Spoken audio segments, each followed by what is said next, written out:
Bonjour Raja Arzadi, vous êtes professeure de chirurgie, présidente de l'association marocaine de lutte contre le cancer du sein, Cœur des femmes.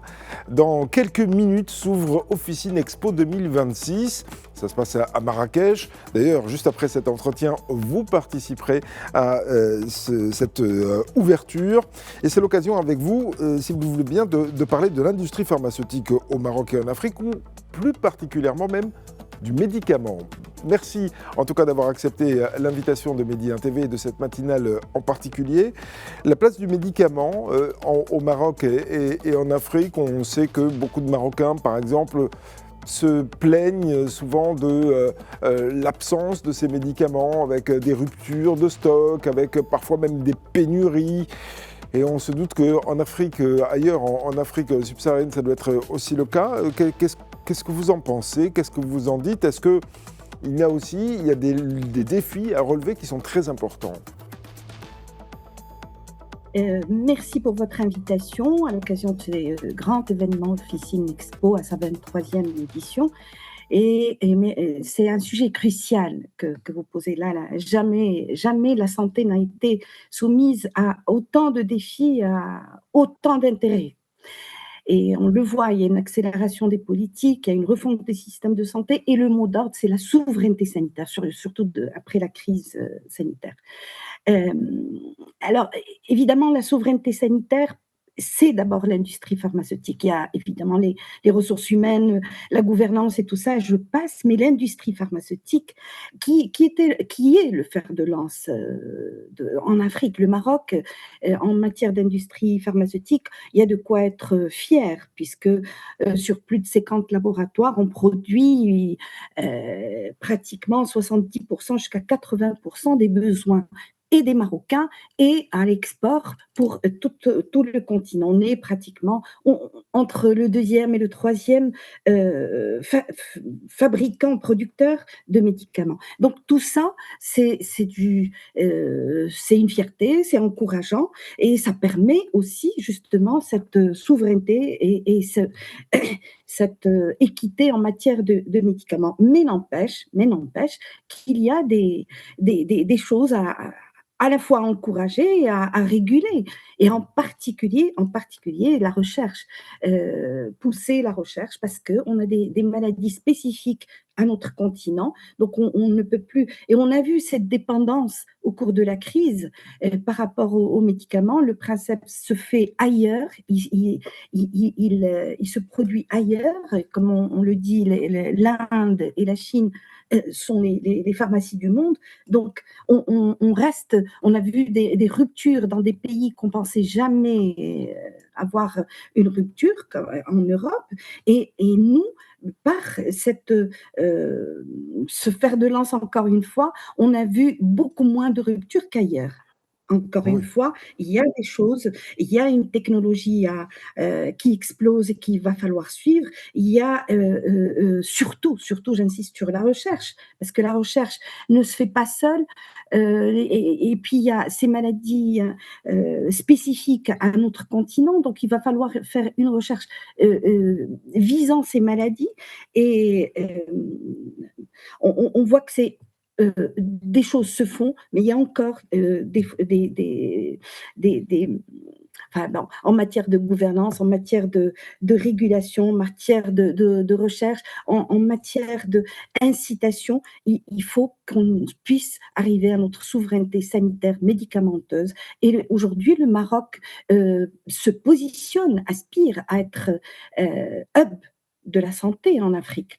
Donc, il va falloir fédérer, mutualiser tous nos efforts.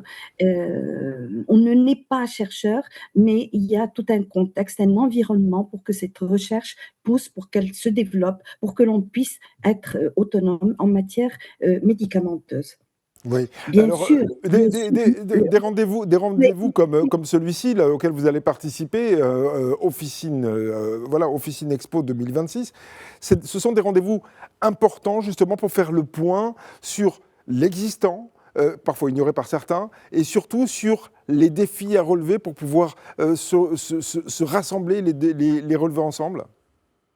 Exactement, puisqu'il y a des regards croisés au cours de il y aura plus de 2000 pharmaciens et c'est tout vraiment c'est un forum d'une très grande importance parce qu'il y a des échanges, il y a des ponts qui vont se créer, qui se créent, qui se sont créés depuis toujours entre les différents professionnels de santé et que l'on puisse voir où sont les points forts, où sont les points faibles de notre pour une souveraineté sanitaire dans notre continent, d'autant plus qu'il y a la participation de plus d'une vingtaine de pays du continent. Pour la lutte justement contre ce faux médicament, le faux médicament, et pour plus de 70% existe dans le continent, en Afrique.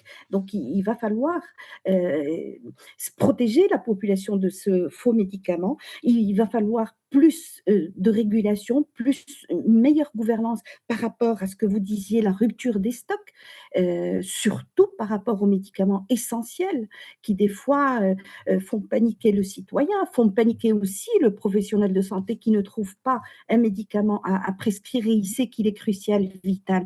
Donc cette chaîne entre le citoyen et le professionnel de santé doit être unifiée, fédérée entre les différents acteurs pour que, au final, le patient, tout se fasse pour le patient, pour les soins du patient, dans l'équité et euh, dans un accès facile.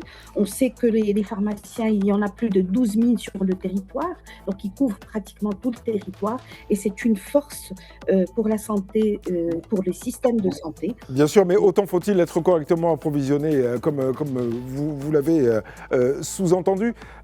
Un petit mot, si vous le voulez bien, parce que le temps malheureusement nous est compté. Un petit mot sur la santé des femmes, parce que vous, c'est votre cœur de métier, si j'ose dire, en tant que chirurgien, et puis aussi en tant que présidente de l'association de lutte contre le cancer du sein.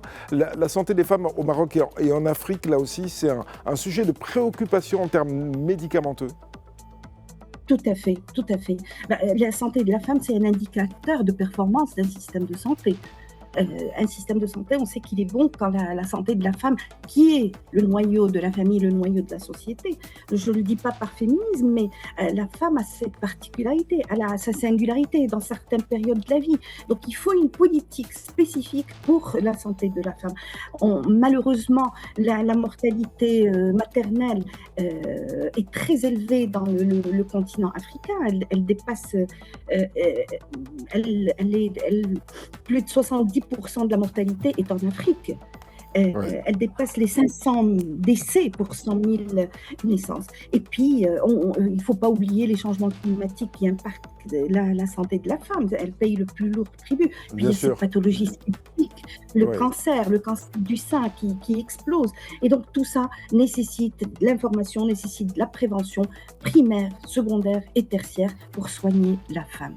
Merci beaucoup, Raja Arzadi. Merci beaucoup d'avoir été en direct avec nous dans la matinale des Média TV. Je rappelle que vous êtes professeur de chirurgie, présidente de l'Association marocaine de lutte contre le cancer du sein, Cœur des femmes. Et vous participez donc à Officine Expo 2026 qui va ouvrir ses portes. Allez, dans quelques minutes. Et je suis sûr que vous allez vous y précipiter maintenant.